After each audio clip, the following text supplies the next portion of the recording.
ठीक है, तो ये 10 महत्वपूर्ण प्रश्न है, सभी के लिए हैं। ये मैथ का फर्स्ट टेस्ट है, एग्जाम में ऐसे ही प्रश्न आते हैं। अच्छा लगे तो लाइक शेयर करिए यूट्यूब पे और सब्सक्राइब कराइए, अपने दोस्तों तक पहुंचाइए इसको। ये करके दिखाओ, हनी सिंह साहब का डायलॉग है, ये करके दिखाओ। पहला प्रश्न आप लोगों के सामने ये रहा।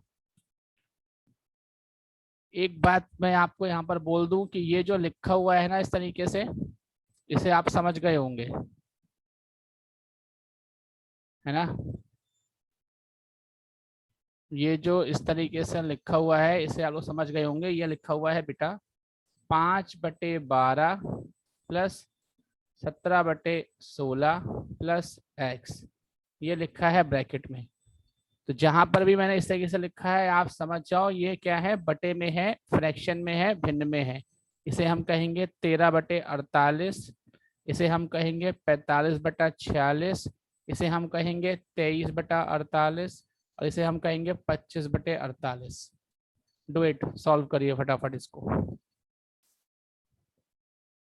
आपको ये बताना है कि x के स्थान पर यहाँ पर इन चारों ऑप्शंस में से क्या आएगा।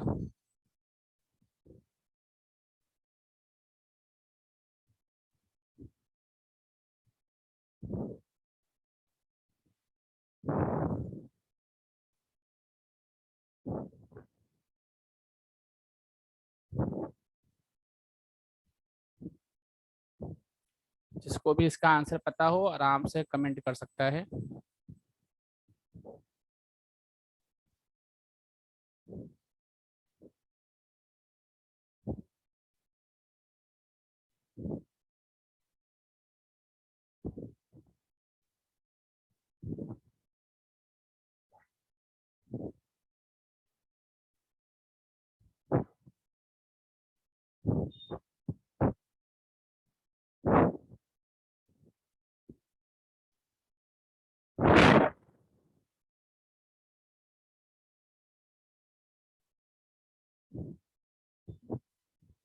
बाकी लोग भी अपना आंसर दें।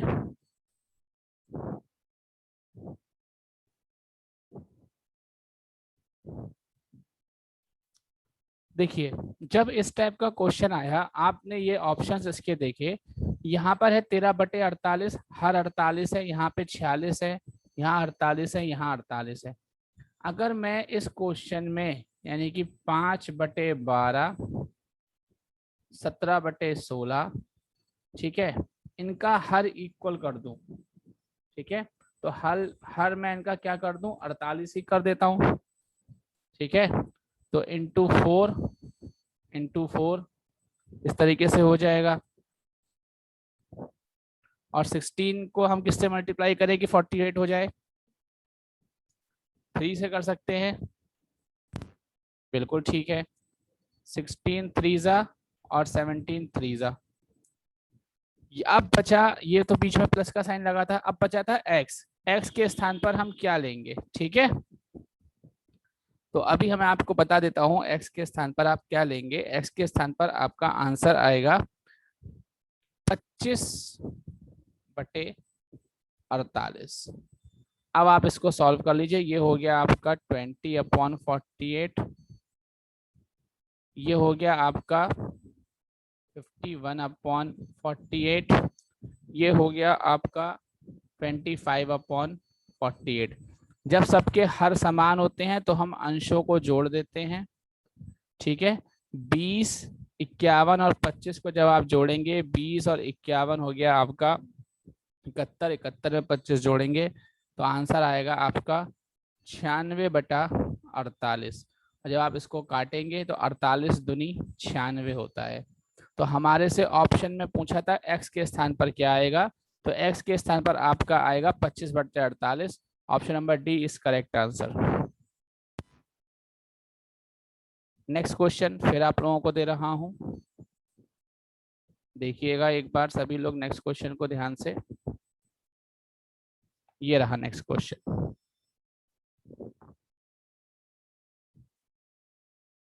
क्वेश्चन नंबर 2 है ये आप लोगों का, ठीक है।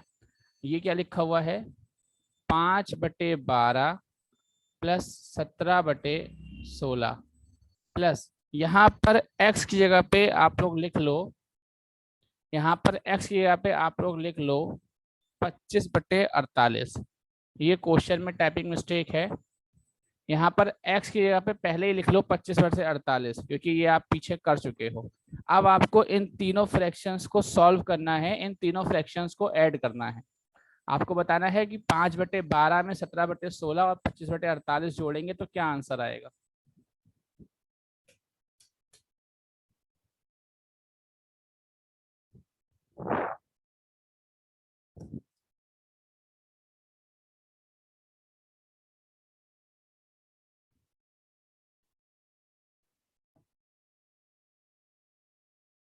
बिल्कुल ठीक है, सभी के आंसर्स ठीक आ रहे हैं। अभी अभी हमने इसको जस्ट पीछे ही करा है ना। अभी हमने इसको जस्ट पीछे ही करा है। मैंने क्या करा, सबके हर जो है इक्वल कर दिए थे। यहाँ पर भी आपको दिख रहा है 25/48 है, यहाँ पे सबके हर हर जो है डिनोमिनेटर जो है वो इक्वल हो जाएंगे। इंटू 3 इंटू 3 इंटू 4 इंटू 4, और आपका फिर से वही आ जाएगा 20 + 51 + 25 अपॉन में सबके 48 रहेगा। इसको आप लोग सॉल्व करेंगे 96/48 और इसको काट देंगे तो 2 आ जाएगा। सभी के आंसर सही आए हैं, बहुत बढ़िया। क्वेश्चंस में डिफरेंस देखा आपने, दोनों क्वेश्चंस में डिफरेंस देखा। मेरा मेन मोटिव यहाँ पर ये है आपको ये पता चले परीक्षा में क्या पूछ सकता है। परीक्षा में इससे पहले वाले क्वेश्चन में क्या पूछ लिया, इससे पहले वाले क्वेश्चन में ये पूछ लिया था कि बताओ यहाँ x की जगह पे क्या आएगा। सॉरी, क्या पूछ लिया था कि x की जगह पर क्या आएगा, और नेक्स्ट क्वेश्चन में हमें x निकाल कर दे दिया था और तीनों फ्रैक्शंस को ऐड करवा लिया था। ठीक है, इस चीज पे को ध्यान में रखते हुए चलना क्या पूछ रहा है। नेक्स्ट क्वेश्चन देखिए, ये रहा।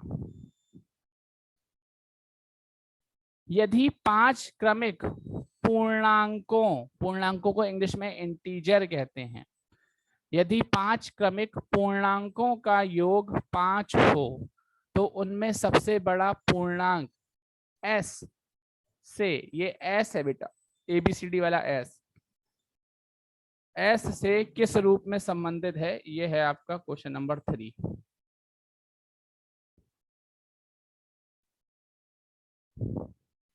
नहीं, क्वेश्चन गलत कोई नहीं था। फर्स्ट वाले क्वेश्चन में x की जगह पे पूछा हुआ था, सेकंड वाले में तीनों का फ्रैक्शन दे दिया था और फिर उसका आंसर पूछा हुआ था। ये अभी जितने भी क्वेश्चन दे रहा हूँ ये यूपी पुलिस में आए हुए हैं, ठीक है।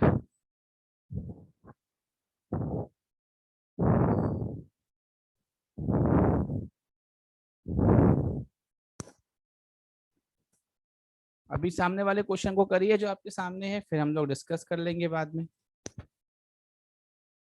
कुछ भी डाउट होगा तो डिस्कस हो जाएगा, उसकी चिंता ना करो।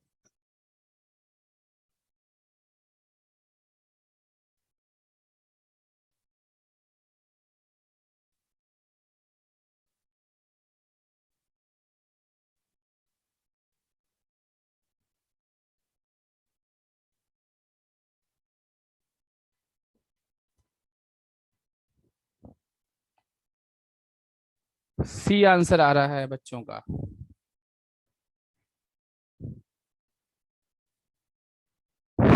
चलिए देखिए, ये क्वेश्चन क्या कह रहा था, मैं आपको पहले तो ये बता दूं ये क्वेश्चन लिखा क्या है। जहां पे भी बेटा ऑप्शंस हैं, ये ऑप्शन क्या लिखे हैं, s-10/5, ये लिखा है s+4/4, लिखा है s+5/5, ये लिखा है s+10/5। ये लिखे हुए हैं ऑप्शंस, ठीक है, ये सबको समझ में आ गया होगा। कह रहा है ये आप लोगों से 5 क्रमिक यानी कि कंटिन्यूअस पूर्णांकों यानी कि इंटीजर्स का जो योग है, यानी कि सम, योग की इंग्लिश होती है सम, वो क्या है 5 हो तो उनमें सबसे बड़ा यानी कि जो ग्रेटेस्ट इंटीजर है s से किस रूप में संबंधित है। इस क्वेश्चन को आप किस तरीके से करेंगे, आपको ये पता है सबसे बड़ा कौन सा है s, और उस सबसे बड़े का जो योग है, सबसे बड़ा पूर्णांक जो है, इसको आप किसके इक्वल कर देंगे 5m के। ठीक है, यहाँ से अगर मैं m की वैल्यू निकालूं तो क्या हो जाएगी, s/5 = m हो जाएगी। अब इंटीजर सबसे देखो, हमने लिखा इंटीजर m, हमें क्या लिखने हैं, 5 इंटीजर्स लिखने हैं। तो हम एक लिख लेंगे m+1, दूसरा लिख लेंगे m+2। इंटीजर्स जो होते हैं, पूर्णांक जो होते हैं, वो पॉजिटिव नेगेटिव दोनों में होते हैं। तो ये हमने पॉजिटिव ले लिए भाई, इससे पहले हम कुछ नेगेटिव ले लेते हैं, m-1 m-2। ठीक है, अब ये हो गए आपके सामने 5 इंटीजर्स, 5 पूर्णांक हो गए, क्रम से हो गए। इनमें सबसे बड़ा कौन सा है, तो सबसे बड़ा है m+2। बात समझ में आ गई, सबसे बड़ा कौन सा है, m+2 आपके सामने सबसे बड़ा है। m हमारा क्या है, s/5। तो ये देखो यहाँ पर लिखा हुआ है मैंने, m हमारा क्या है, s/5। तो यहाँ m की जगह पे मैंने क्या लिख दिया, s/5+2। अब इसको मैंने सॉल्व कर लेना है। अगर ये आपको सॉल्व करना नहीं आता, ऐड करना नहीं आता, कोई बात नहीं, यहाँ पे 1 मान लीजिए। 5 और 1 का एलसीएम कितना हो जाएगा, 5। 5 को इस वाले 5 से डिवाइड करिए, आंसर आएगा 1। 1 की s से मल्टीप्लाई, आंसर आएगा s। प्लस 5 को इस वाले 1 से डिवाइड करिए, आंसर आएगा 5। 5 को 2 से मल्टीप्लाई करिए, आंसर आएगा 10। तो s+10/5, ऑप्शन नंबर डी हमारा आंसर हो जाएगा, s+10/5। ठीक है, नेक्स्ट क्वेश्चन की ओर अब हम बढ़ते हैं। ये देखिए, ये रहा नेक्स्ट क्वेश्चन। एक भिन्न का हर उसके अंश से 3 अधिक है।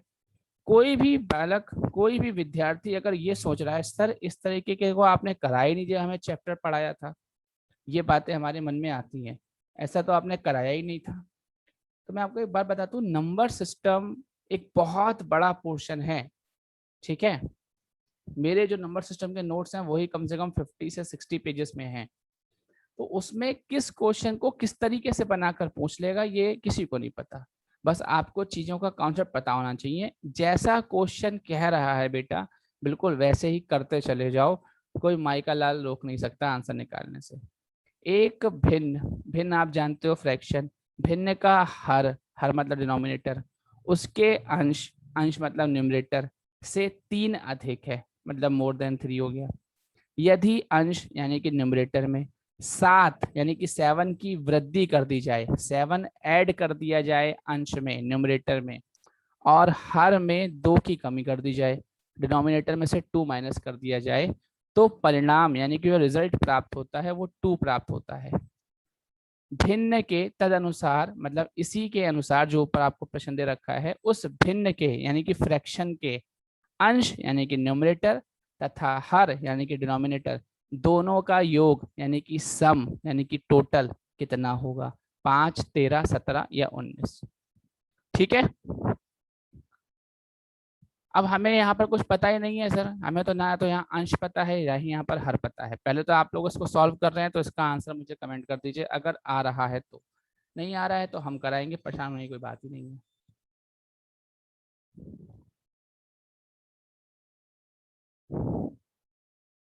कमेंट करें।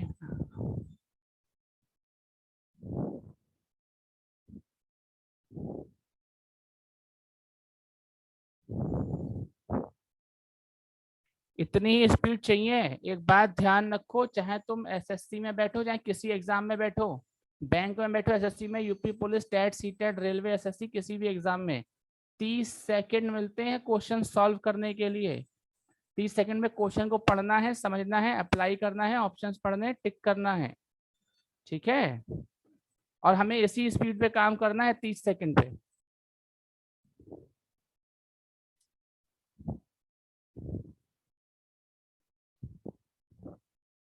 चलिए अब देखो, अंश, अंश को मैंने n मान लिया, मुझे अंश पता नहीं था। इस क्वेश्चन में अंश किसी को नहीं पता है, वेरी गुड, आंसर तो आ रहे हैं सबके। मैंने अंश को n मान लिया, आंसर सबके आ रहे हैं, अब बस ये चेक करना है कि आंसर सही आए हैं नहीं आए हैं, आप लोग देख लीजिएगा। अंश को मैंने n मान लिया और हर को मैंने d मान लिया।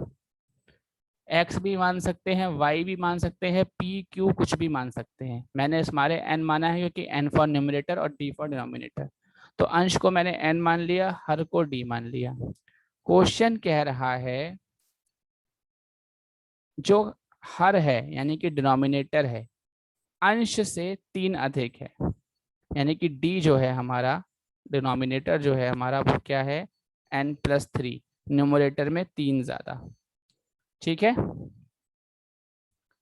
यदि अंश में 7 की वृद्धि कर दी जाए, डिनोमिनेटर हमारा क्या है n+3, अंश में न्यूमरेटर में 7 की वृद्धि कर दी जाए, यानी कि n+7 अपॉन डिनोमिनेटर हमारा क्या है बताइए,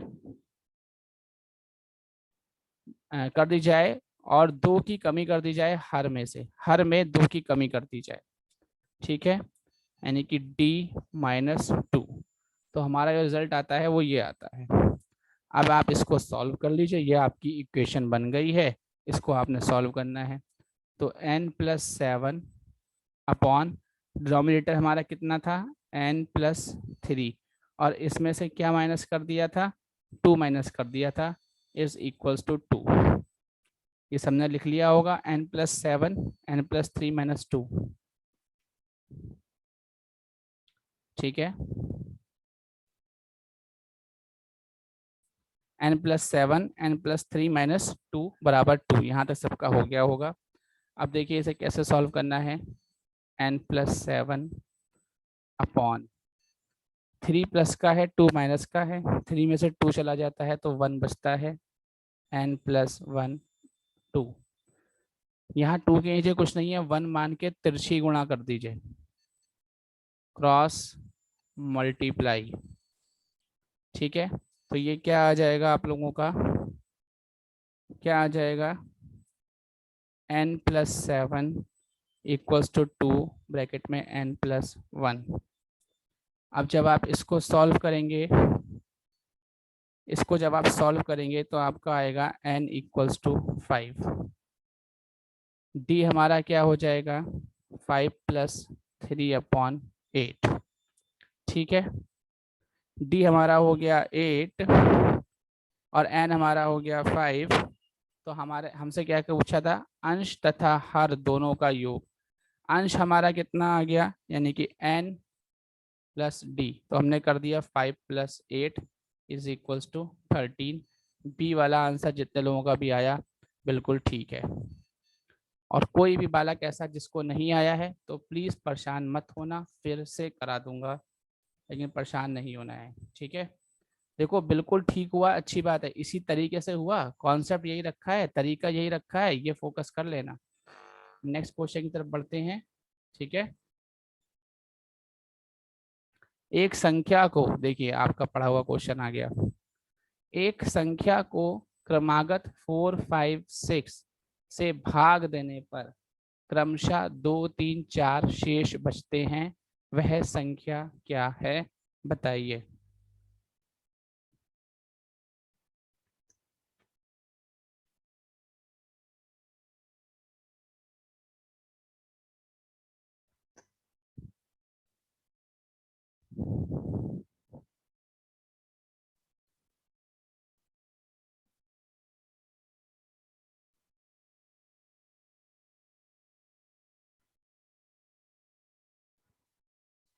देखो भाई एक बात मेरी सी बहुत क्लियर, आप लोग सुन लो, आप लोग अपना काम करते हो, मेरी बात को बस सुनते रहो।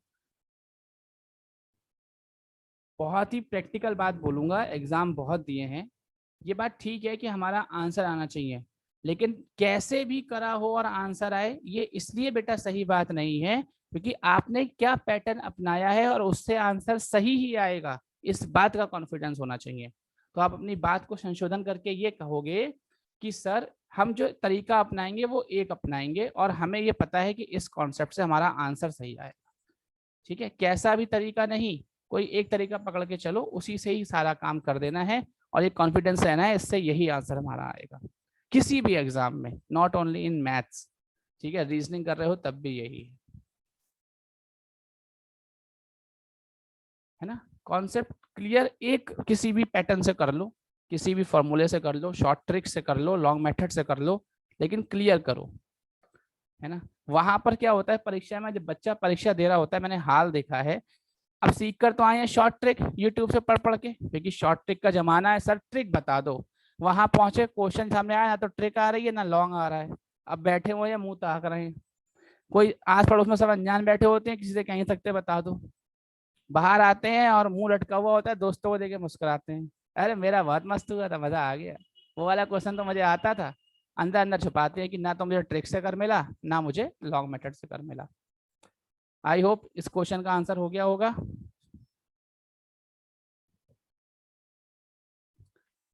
चलिए आज मैं आपको बताता हूँ कि ये क्वेश्चन और कैसे भी हो सकता है। ठीक है, आंसर आ गया है, जिन लोगों के आंसर आ रहे हैं ठीक है, अपने आप देखिएगा जब मैं यहाँ पे सॉल्व करूंगा कि आपने सही आंसर दिया है या गलत। मैं आपको बताता हूँ इस क्वेश्चन को आप और किस तरीके से कर सकते हैं। आप लोग देखिएगा इसको। आपको पता है कि 4 5 6, यहाँ लिखी है 4, यहाँ लिखी है 5, यहाँ लिखी है 6, एक ऐसे करके लाइन खींचिए। ठीक है, यहाँ लिखिए x, यहाँ लिखिए y, यहाँ लिखिए z, फिर एक ऐसे करके लाइन खींचिए। शेष क्या क्या बच रहा है बच्चे? शेष बच रहा है 2 3 4। ठीक है, ये आपका यंत्र तैयार हो गया इस क्वेश्चन को करने का, सुड को तैयार हो गया। ठीक है, अब आपको क्या करना है, देखिए आपको सबसे पहले z फाइंड करना है।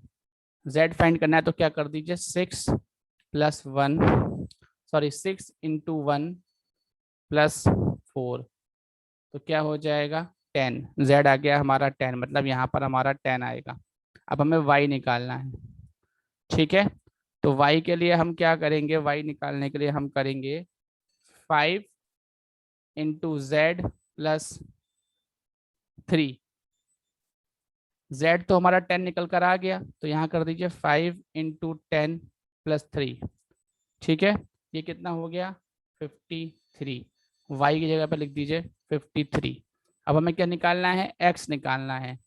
तो x हम कैसे निकालेंगे, 4 इंटू वाई प्लस 2। ठीक है, y तो हमने निकाल लिया यहाँ पर 53, तो 4 इंटू 53 प्लस 2, इसको सॉल्व करेंगे, आंसर आएगा 214।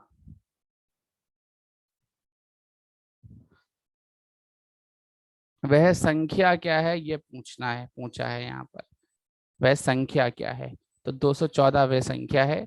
ये भी एक तरीका है, इससे भी आप लोग इसे कर सकते हैं। कोई नहीं, आप इसको कर लो, मैं नेक्स्ट आपको क्लास में बता दूंगा। ठीक है, परेशान मत हो, इसे कर लो फिर आपको बता दूंगा। नेक्स्ट क्वेश्चन आप लोगों को देता हूँ, नेक्स्ट क्वेश्चन देखिएगा।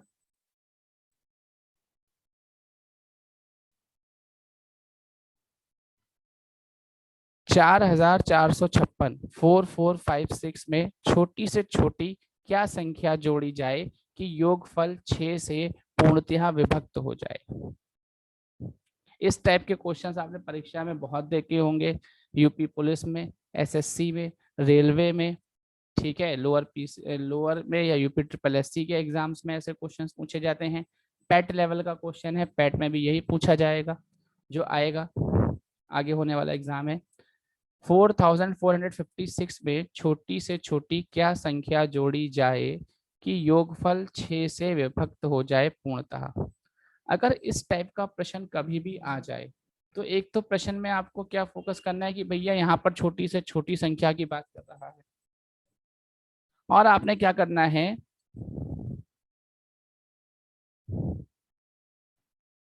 चलिए बच्चों ने आंसर दिया है 1, है ना। अब हम देख लेते हैं कि कितनों का सही है कितनों का नहीं सही है। 4456 को ऐसे लिखना है और डिवाइड करना। वेरी गुड आकांक्षा मिश्रा, आपने भी आंसर सही दिया है। देखते हैं आपका सही है नहीं सही है, फिर शाहीन आप भी देखना आपका सही है नहीं सही है। इसको आप लोग डिवाइड कर दो 6 से। ठीक है, तो 6 7 जा 42। वेरी गुड, शगुन का भी आंसर आया है। अब देखो 6 7 जा 42, 4 में से 2 गया 2, यहाँ उठता रहा 5। ठीक है, 6 4 जा 24, 5 में से 4 गया 1, यहाँ उतारा 6, और ये हो गया आपका 6 2 जा 12। बेटा शेषफल बचा शेषफल बचा आपका 4, शेषफल बचा 4। अब आपने क्या करना है, ये जो आपका भाजक है 6, इसमें से शेषफल घटा दो, 2 आंसर आ गया। ठीक है, यही आपका आंसर हो गया 2। समझ में आ गया? छोटी से छोटी क्या संख्या जोड़ी जाए, तो अगर आप 4 4 5 6 में 2 ऐड कर देंगे, ठीक है, तो 4 4 5 8 होगा। 4 4 5 8 को जब आप 6 से डिवाइड करेंगे तो पूर्णतः डिवाइड हो जाएगा, कुछ भी रिमाइंडर, कुछ भी शेषफल नहीं बचेगा। और यही इस क्वेश्चन के कहने का मतलब था। चाहो तो फिर से देख लो, 4 4 5 8 को डिवाइड करेंगे 6 से तो पूरा पूरा डिवाइड हो जाएगा और आंसर आ जाएगा डिवाइड करने पे 743।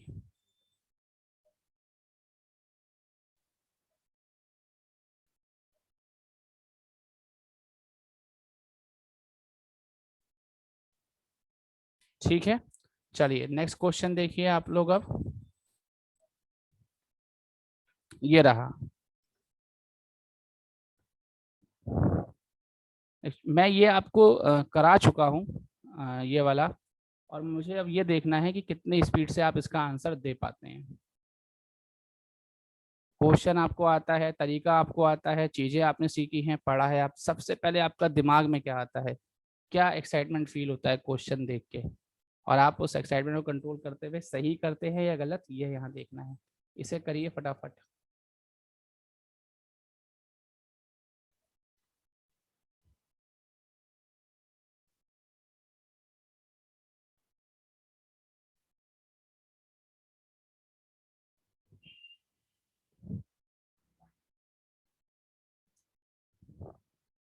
इकाई अंक फाइंड करना है, इसमें सिंपल सी बात है, सबका क्वेश्चन आया है, इकाई अंक फाइंड करना है, या टाइपिंग से रह गया कोई दिक्कत नहीं, इकाई अंक फाइंड करना है।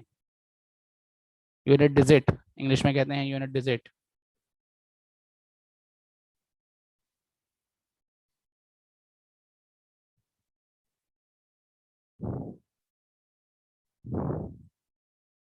यूनिट डिजिट फाइंड करना है बेटा, यूनिट डिजिट फाइंड करना है। फिर से कर लो इस क्वेश्चन को, इस लेवल पे गलती कर रहे हो तो फिर दिक्कत है। फिर से कर लो एक बार। एसएससी में पूछा गया प्रश्न है ये आपका।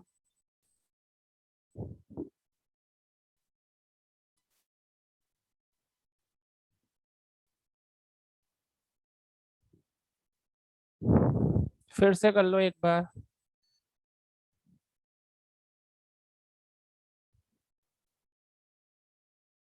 चलो, अब देखो,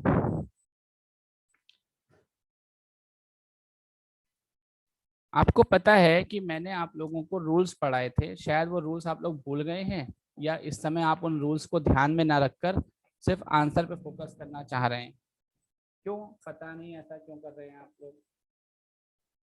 मैंने आपको कुछ रूल्स पढ़ाए थे, उस रूल से मैंने आपको क्या बताया था, आपको ध्यान होगा कि अगर किसी संख्या का इकाई अंक 3 है तो क्या होगा बताओ।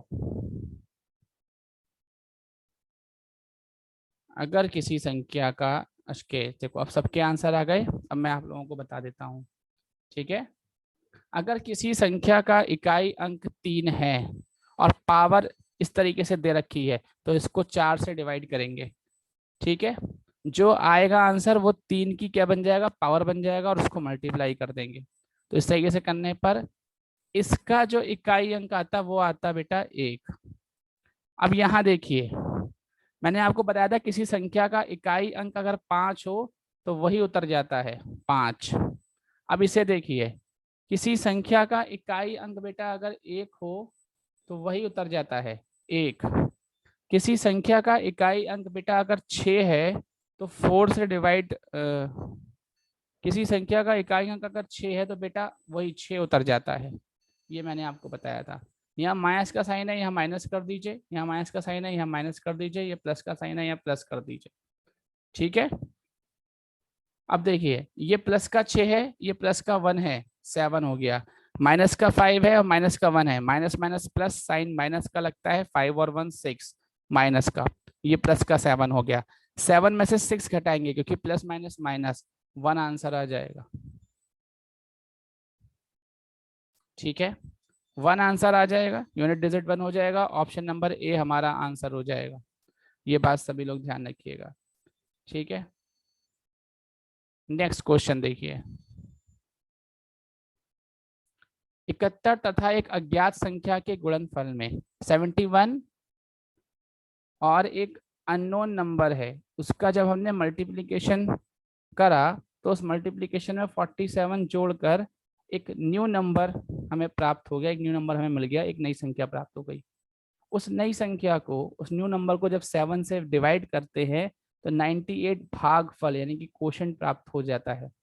बताइए अननोन नंबर कौन सा है, अज्ञात संख्या इनमें से किसकी मल्टीपल होगी?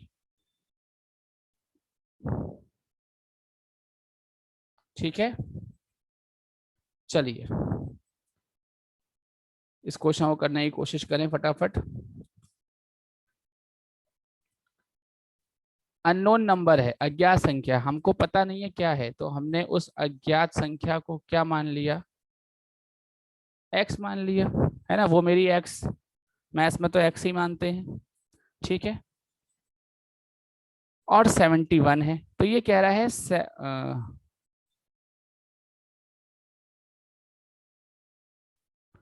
71, कह रहा है 71 और एक अननोन नंबर जिसे आपने एक्स मान लिया है उसकी मल्टीप्लाई करो और उसमें आप क्या जोड़ दो, 47 जोड़ दो, तो आपको एक न्यू नंबर मिलता है जिसे हम हिंदी में कहते हैं नई संख्या। और इस नई संख्या को जब आप 7 से डिवाइड करोगे तो आपको क्या मिलेगा? आपको मिलेगा 98। ठीक है, ये बात कह रहा है। अब आप लोग देखो भाई, ये जो हमने लिखा है 71 इंटू एक्स प्लस 47, ये इक्वलेंट किसके है? न्यू नंबर के तो है। तो मैंने यहाँ पर क्या लिख दिया, 71x plus 47 upon 7 is equals to 98, ये मैंने लिख दिया। ठीक है, इसको मैंने सॉल्व कर देना है। 71x plus 47 equals to 686। 686 कैसे आया? 98 पे हमने 7 की मल्टीप्लाई कर दी तो 686 आ गया। यहाँ से हमें x की वैल्यू निकालनी है, तो हम क्या करेंगे, 686 माइनस 47 अपॉन 71, इसको आप सॉल्व करेंगे 639 अपॉन 71, 9 आ जाएगा। और 9 किसके पहाड़े में आता है? 93 के पहाड़े में आता है। ऑप्शन नंबर बी आपका आंसर हो जाएगा, ना कि डी। 9 आएगा, 9 किसके पहाड़े में आता है? पूरी दुनिया जानती है, 3 के पहाड़े में आता है। ठीक है, इस तरीके से यह क्वेश्चन होता है। फिर से एक बार कहूंगा, समझ में नहीं आए तो परेशान मत होना, फिर से करा दूंगा, क्लास में करा दूंगा। लेकिन ये क्वेश्चन इसलिए दिखाना जरूरी थे आप सभी लोगों को कि आपको पता लगे कि एग्जाम का आईना अलग होता है। देखिए, वह सबसे छोटी संख्या कौन सी है जो 16, 18, 20 तथा 25 से भाग देने पर हर बार शेषफल 4 देती है? मतलब वो सबसे स्मॉल नंबर कौन सा है जिसको 16, 18, 20 और 25 से जब डिवाइड करा जाता है तो रिमाइंडर 4 बचता है हर बार। लेकिन जब उसी संख्या को 7 से विभाजित करा जाता है तो शेषफल बचता है 0, कुछ भी नहीं आता है शेषफल।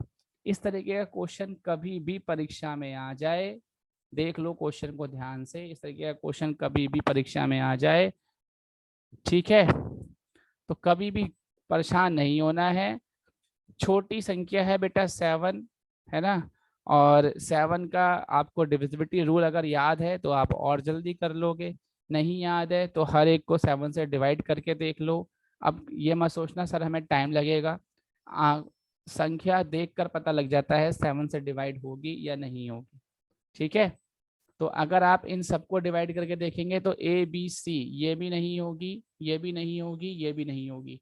डी 18004 को जब आप 7 से डिवाइड करेंगे तो शेषफल नहीं बचेगा।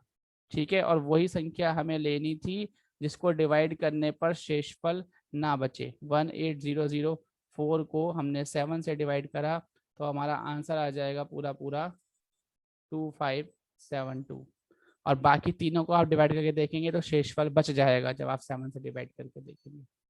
ठीक है,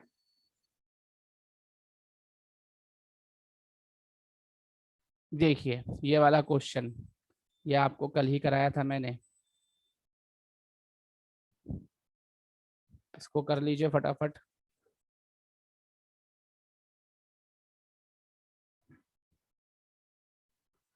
फटाफट इसका ऑप्शंस बोलिए, option A B C D में से कौन सा होगा।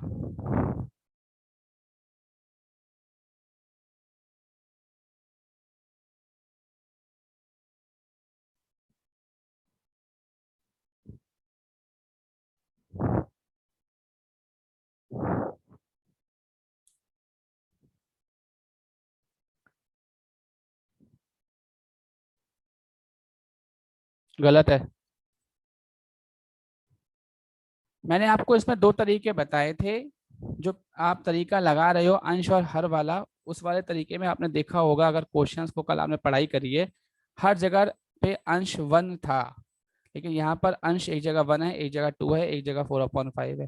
तो मैंने फर्स्ट मेथड बताया था, उसको हम लोग फटाफट कर लेते हैं, नीचे से सॉल्व करना शुरू करेंगे। जब इसको आप सॉल्व करोगे तो 3 5 15 और 15 में 4 जोड़ देंगे, ठीक है। तो ये हमारा क्या हो जाएगा, 1+1, ठीक है, अपॉन 1+2 अपॉन 5 3 15 +4/5, यही तो होगा। अब 15 में 4 जोड़ दो बेटा तो कितना आ जाता है, बताओ। 15 में 4 जोड़ दोगे तो कितना हो जाएगा, तो हो जाएगा 1+1 2 1+/15 में 4 जोड़ दिए 19/5। अब इस पूरे को हमने ऊपर ले जाना है, तो हमारा क्या हो जाएगा, आप जानते हो 1+1/2 इंटू ये वाला 5 जो नीचे है ये ऊपर पहुंचेगा, 5/19, यहाँ 1 प्लस में रहेगा, ये वाला 1 यहाँ प्लस में रहेगा, इस तरीके से हो जाएगा। और ये हमारा क्या हो जाएगा फिर, ये हमारा क्या हो जाएगा, ये हमारा हो जाएगा 1+1/19 + 10/19, जो कि क्या बन जाएगा 1+1/29/19। 29/19 को जब आप उल्टा करके लिखोगे तो आपके पास क्या आएगा, 1+19/29।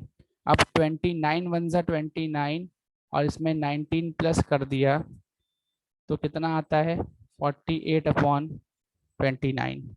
ऑप्शन नंबर सी आपका आंसर होगा। पूजा का सी ठीक है, प्रद्युमन सी, वेरी गुड। जिनका गलत है वो हताश बिल्कुल ना हो, ठीक है, हम फिर से इसको करा देंगे। तो इस तरीके के क्वेश्चंस आते हैं परीक्षा में, मेन मोटिव मेरा आपको यही दिखाने का था। और इसमें आपको जो भी क्वेश्चन नहीं आया होगा इसे हम कल क्लास में एक बार डिस्कस कर लेंगे, फिर से कोई परेशानी होने की आवश्यकता नहीं है। क्वेश्चंस अच्छे लगे हो तो लाइक शेयर और सब्सक्राइब जरूर करें। धन्यवाद, मिलते हैं।